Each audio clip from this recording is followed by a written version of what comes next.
On retrouve tout de suite Clément Di Roma, notre correspondant à Kigali. Comment se déroulent les commémorations?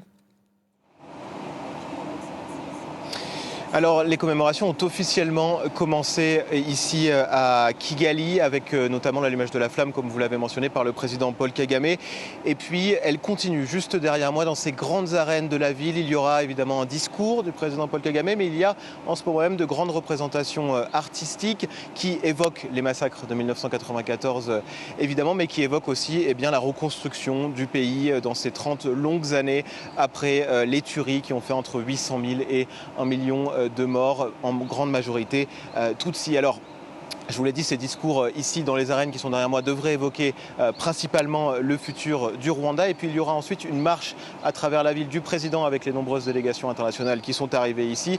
Et enfin, une veillée nocturne pour rendre hommage aux très nombreuses victimes. Où en est le Rwanda aujourd'hui dans ses relations avec ses voisins africains et avec les pays européens dont la France? Alors aujourd'hui, c'est un peu particulier parce que ces commémorations se sont en fait transformées en un grand sommet diplomatique. Il y a une douzaine de chefs d'État et de nombreuses délégations qui sont arrivées.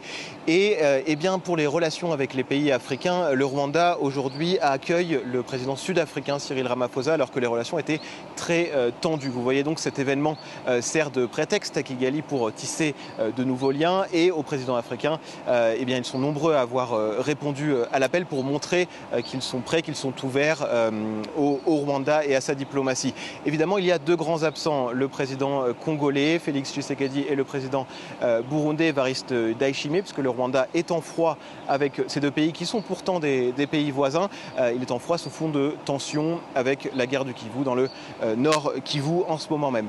Pour ce qui est des relations notamment avec la France, le ministre des Affaires étrangères, Stéphane Séjourné, est ici et sa présence marque une nouvelle étape dans la coopération avec la France, puisque Paris a déjà engagé environ 500 millions d'euros ici au Rwanda ces dernières années. Et le ministre a annoncé hier, juste avant ces 30 ans du génocide, que la France allait investir encore 400 millions d'euros supplémentaires et donc aider le Rwanda dans son développement 30 ans après le génocide contre les Tutsis. Merci beaucoup Clément Di Roma en direct de Kigali.